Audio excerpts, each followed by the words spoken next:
Hello, Todd here, standing in front of two free piles of mulch. So it doesn't really look like two free piles, but you can notice a little color change. The pile in here in the back is a little bit smaller, so I'll talk about that a little bit.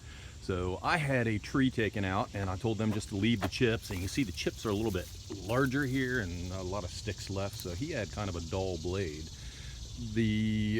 I had some people in the neighborhood about a block away having some done, having a tree taken out, and you'll see these are a lot finer, so that indicates a sharp blade. And I talked to the guy, he said that they had just sharpened it, so to the point that even some of it over here looks like sawdust almost. So but whatever, this will make great mulch for me. So mulch you put around a base of a plant like I have right here, which I'm gonna add some more to, and it does a number of things. So it helps keep the roots cool, it helps keep the roots moist by keeping moisture in the ground, it adds microbes and brings worms up to the top, keeps things moist and happy for the soil life as well.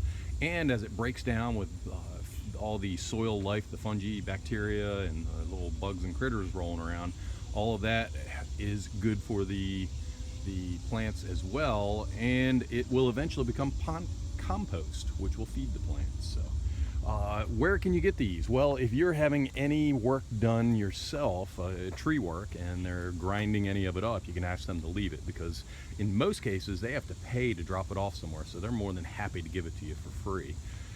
There's also a website, it's called chipdrop.in, all one word, chipdrop.in, and you can sign up to have them dropped off at your place. So on there you say where you're going to have them dropped off at, and you can actually offer I think anywhere from $20 to $100 to get them dropped off. In suburbia you don't have much problem doing that. A lot of the tree manufacturer, a lot of the tree cutters deal with the posts there. As far as out in rural areas, not so much. Out at my farm in Romney, I've had a post up for about 3 months now. I've even offered, I think I'm up to $60 right now, and I haven't got anybody to drop off yet. So what I'm gonna have to do there is just find a tree trimmer and ask them to bring some over, and maybe offer to pay them then. So in some cases you do have to pay, but in suburbia you can definitely get it for free. So I am gonna show you how I go about getting this loaded up. Real quick, I'll explain it. When I first started getting mulch, I got a mulch fork, and I got a pitchfork, and I got a bended one that's like that. It's like a rake, so that I can lay the wheelbarrow sideways and kind of pull it in. What I've found since is that actually the right type of snow shovel works best if it's dry, and this is dead wood here, so it's definitely dry enough. So I'll go ahead and show you how I do that. Also, a flat shovel will work, but a flat shovel doesn't pick up very much, and I'm kind of anxious and I like to get things moving on. So for me, a snow shovel is good. I still have a pretty strong back, so that works fine for me. So I'll go ahead and set up shop here, put this thing on a tripod, and I'll show you how I go about getting this and spreading it out. So this is a square shovel I was talking about. It just has a flat end on it. Other than that, it's like a normal shovel, about the same size and all, and it's not rounded. And this is easy because you just dip it along. Let's see if I can get this in here. And you scoop it and pick it up, and you go where you want with it.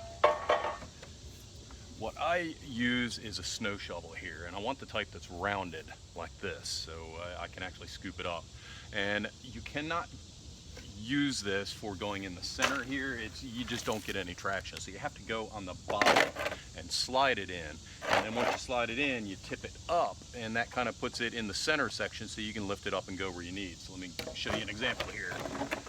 Down, skip it up, and then I have a full scoop here, and I'm going to put it in my wheelbarrow there, and same thing here.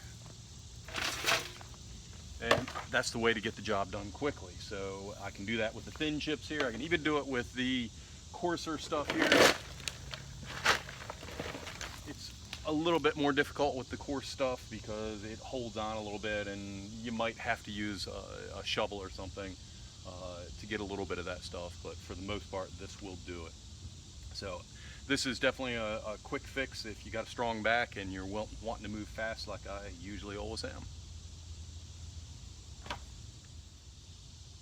So in a video I had earlier this week, I mentioned that I love doing the videos because I learned so much, as well as the blog posts and everything else. So I learned something new here and I get a chance to show you guys. So this pile of mulch has been sitting here for about a week now. It's been through several rainstorms. It's been compacted and it's finer than any I'd seen before.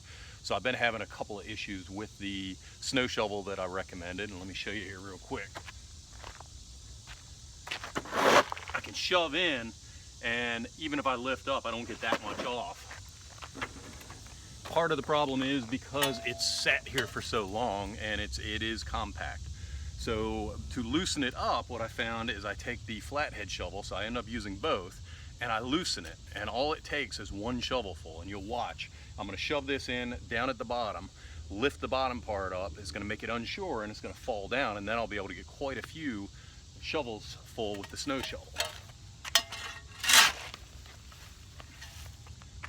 Not quite as dramatic as I had thought. Let me try another one here.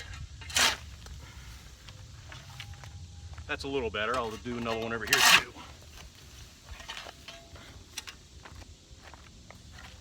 And now I can go in with the snow shovel and get a good bit of it and put it into my wheelbarrow here. And you'll see it's about to fall on its own right there. And I can help it out as well. Just pull a little bit down and pull some more out.